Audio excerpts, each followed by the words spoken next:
Good morning. Please join me in standing for the Pledge of Allegiance.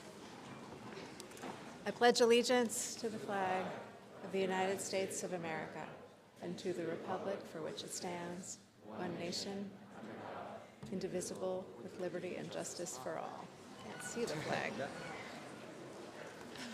Good morning, St. Johnsbury Academy. Today is Monday, May 15th, and it's a white day. The following students need to meet Mr. Legge outside of Fuller immediately after chapel today. Greer Kennedy, Brooke White, Nico Sipples, Nora Blankenship, Shelby Lizotte, Jupiter McGregor, and Hayden Stevenson.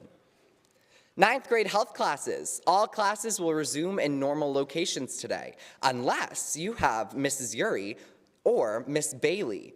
Those classes report to Fuller Basement for CPR training. Mr. Lejean's C block class should also report to Fuller Basement as well. Student government petitions. If you need one, please see Mr. Ryan. That's it. If he's not busy working on his lecture about procrastination, please turn in completed petitions to Mr. Ryan by tomorrow at noon. As part of her capstone about the value of interacting with animals, Emma Holt has arranged for a therapy dog to be brought on campus this week before exams. They will be on Brantview Lawn today and Friday, May 19th from 2:30 to 3:30. Come say hi to Ruben and let him help you relax. Don't miss out on the last outing club trip of the year. For this adventure, we'll be going rock climbing and scaling some vertical walls of granite using nothing but our fingers and toes. The weather is going to be incredible, so don't miss out on this trip. No experience is necessary, and this trip is of no cost to you. This trip is Saturday, May 20th, and will depart from Brantview Drive at 9 a.m. See Mr. Holden and Mr. Weiss for details and to get your permission slips. Dare to explore. For Bryn Whitehead's capstone, she researched domestic violence and its effects on children. May is Children's Mental Health Awareness Month, and since domestic violence is a form of child abuse, it affects children's mental health. She made green ribbons for students to wear, so please help this important cause. Bryn wants to thank you for supporting her project. Feel free to continue to wear these ribbons throughout May. Join our SJA team for the Out of Darkness Walk this coming Saturday at the St. Johnsbury School. Our school team is You Matter at St. J.A. Questions, contact Ms. Cote or stop by Tinker Health Services. Thank you for your generous support during last week's Riverside Rescue fundraiser. A special note of appreciation to some TechCom 2 students and the Woods Hubacks Advisory for their financial support as well. We bought some kitties delicious kibble, thanks to you. Donations will be taken to the rescue after school tomorrow. So if you still want to make any last-minute contributions, it can be dropped off in Mrs. Morris's room, Ranger 212, or with Miss Anson in the guidance office by tomorrow morning. Remember, you make it better. Did you know that across the world there are 132 million girls who do not attend school, which is almost half the population of the United States? That one girl under the age of 18 is married every 2 seconds, and that girls spend 40% more time on chores than boys. She's the First is a global organization that provides the chance for girls across the world to decide their own future, many of whom are denied education, forced to marry at a very young age, enslaved, and blocked from leadership opportunities. She's the First's primary goal is to raise tuition money for girls, as well as educate our local community on the importance of this issue. To kickstart our club, we'll be holding a yard sale this Friday at Spring Day. All funds will go to helping a girl in need. Throughout this week, we'll be taking donations of gently worn clothing, beanbags, posters, sports equipment, books, and other small items to sell at our yard sale. Please avoid donating clothing with holes, rips, or tears, or anything dirty or in bad condition. You can drop off donations in Mrs. Drew's room, Colby 204, by the end of conference period on Thursday, May 18th. Thank you in advance for your donations. Spring Day is coming this Friday, and in addition to games and fun, there will be food sales and a yard sale. Save up for this fun occasion. If you have beef with Spring Day because Ultimate Rubber Chicken and the Know Your Friend game and dodgeball are awkward, you are 100% correct in your judgment. However, please recognize that walking past somebody you don't know in the hall, asking somebody to prom, and figuring out who to sit with at lunch on the first day of the semester is also awkward. In fact, you can just argue that your life is just a series of awkward moments.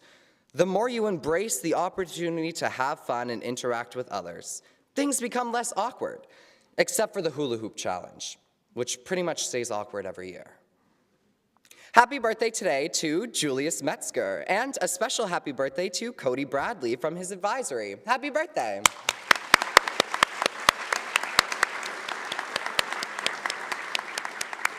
Today for sports, we have girls ultimate at Danville at 4 o'clock. Please release the team at 2:45. Varsity and JV boys ultimate at Milton at 4 and 5. Please release the team at 1:15. And JV white baseball versus Linden Institute at 4:30. Please release the team at 2:15. That's all, and I hope you all have a great day.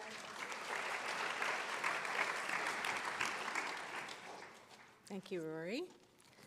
I have a few late announcements. Boys Ultimate beat Essex 14-13.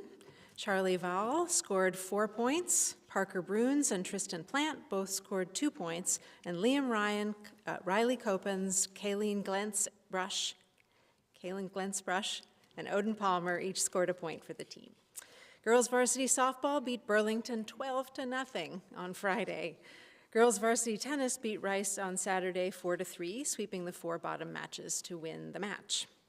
On Saturday, the track and field team placed second out of 28 teams in the combined scoring. The girls were led by Brooke White's second place finish in the triple jump, 2 fifth places in the 200 and 400, as well as a third place 4x400 relay with Willa Kantrowitz, Peggy Fisher, and Lexi Mosier. Andrew Thornton Sherman broke the 30-year-old school record in winning the 300 hurdles.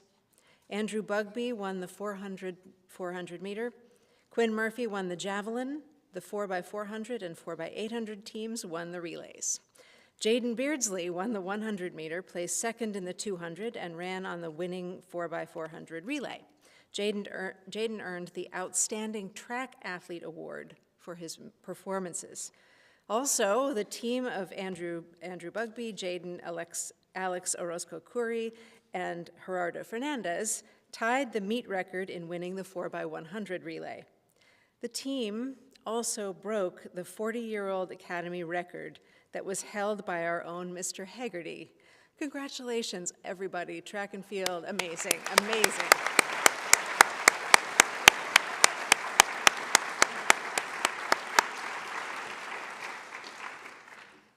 So I have a couple of folks to invite to the podium today.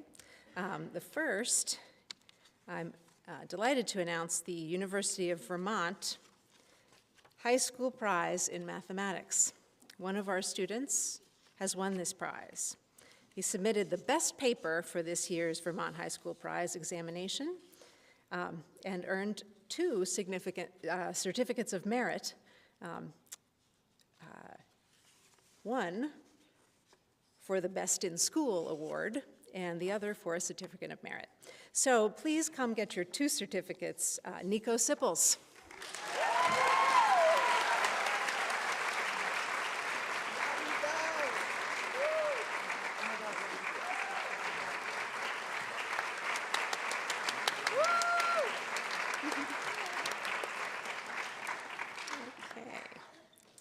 Okay, and now I'd like to invite Mrs. Reed to the stage, who has some other merit to bestow.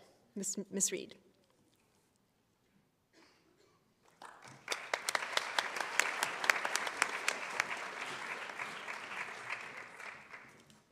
All right, good morning, everyone.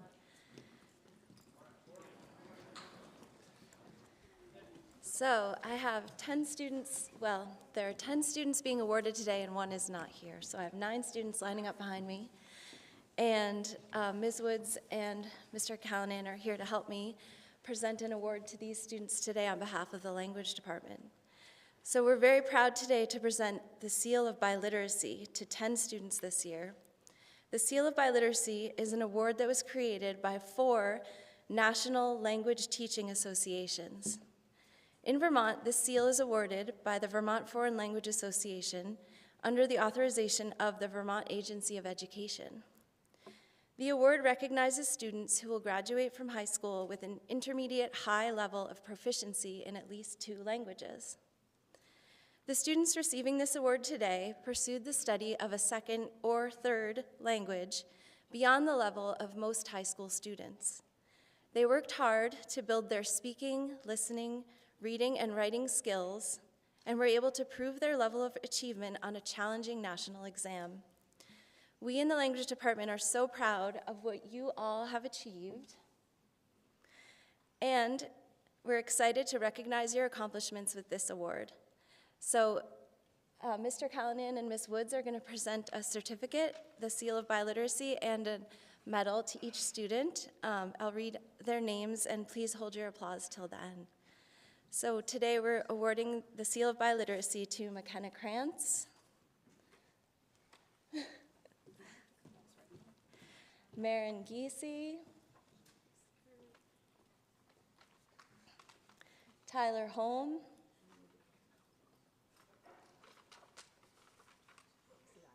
Celine Killett, Esme Kimber, Hannah McDonald, Liam Markey, Alejandro Orozco Curi, Aniela Thompson, and Maya Torres also received the award. So congratulations to these people for their achievement.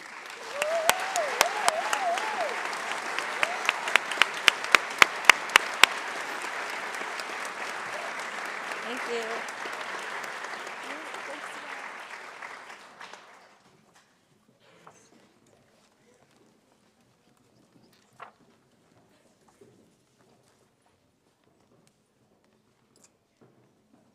Mr. Legge, would you like them to meet you on the front steps of Fuller after this for a photo? So our bi and triliterate students, please meet Mr. Legge on the steps of Fuller after this for a photo, and teachers as well, please. Okay.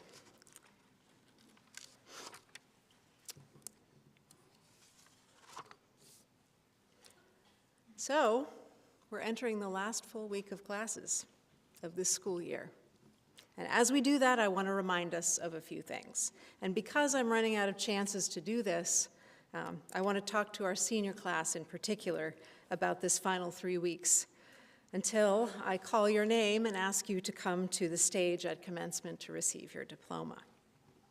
There are many other moments of celebration planned before that one, and this will be a time that I'd like you to be able to remember as a positive and powerful finish to your career as an Academy student. Your classmates, the juniors, sophomores, and ninth graders, are watching you to see how you conduct yourselves, so that next year when they're in your seats, they'll have a roadmap and a familiar tone for their own celebrations. Given that, here's what I'd like to ask of you this morning, class of 2023. Please remember that you are Academy students until the moment we hand you that diploma. And until that moment, you are subject to our rules and our expectations. I sincerely wish to watch each of you step across that stage with your heads held high, so please remember what you've agreed to as a student, that you'll respect your school enough to follow the rules of our common road. You'll take your commitments seriously and respect the people who are trying to help and lift you and send you into your future. We expect you to avoid immature and potentially destructive behavior, knowing that adults who are worthy of respect, which we would like you to be, are able to celebrate without doing illegal or even unruly things. Adults worthy of respect, whom we would like you to be, use kind language. We don't, heaven help us, at least here at SJA, we do not swear at one another. Adults worthy of respect respond thoughtfully to other adults who are offering them help and offer up respect to one another and to the communities that nurture them. I'm speaking to no one should swear, not just the seniors, okay? The Academy has a history of asking students to do all of these things as a way of facing the world and making it better. So remember, even though you will cease to be students when you walk off the stage on June 5th, you will always belong to the family of Academy alumni, and that is a proud group committed to a set of strong standards. It's a privilege to belong to this community. We work hard to keep each other accountable for its strength and to remind each other of who we want to be. And we will not hesitate to remind you of this if you aren't living up to the standards that we set for each other. Help one another enjoy this final few weeks as a class without doing dumb things. Help one another make good choices. That same force of pressure that can exert in negative ways, use that to urge each other in positive directions, away from actions that will endanger your ability to graduate and thus endanger your future. Help one another finish as strong as possible so that when you get to that exciting point 3 weeks from today, you can feel proud of each other and yourselves for acting like the adults that you have become. Your experiences here have all been so different, and there have been celebrations of that variety here on the chapel stage recently, and there will be more this week. Some of you sing and dance, some of you run incredibly fast, some of you build instruments to play, some of you inspire us to better action, and some of you bring other kinds of beauty and truth into the world, and that is one of the treasures of this place, this diversity. Tomorrow in advisory, we're going to be asking all of you, all students, to think about that diversity and also about the connections that you feel here that transcend it. More about that soon. But because you also have a strong connection that you will always have, that strong band that can ne'er be broken, I'd like to see you do full justice to that and respect it fully. Make me glad that I have asked the juniors and sophomores to watch you and learn, and make it so that what they see is not an example of what not to do and the consequences of that. Either way, they're going to watch and learn what is and isn't acceptable. I believe in you all. I believe that you are going to make us and each other proud, class of 2023. It's an exciting time. Let's kick it off, and let's keep it positive and worth admiring. Congratulations in advance. Let's not do dumb stuff. Faculty.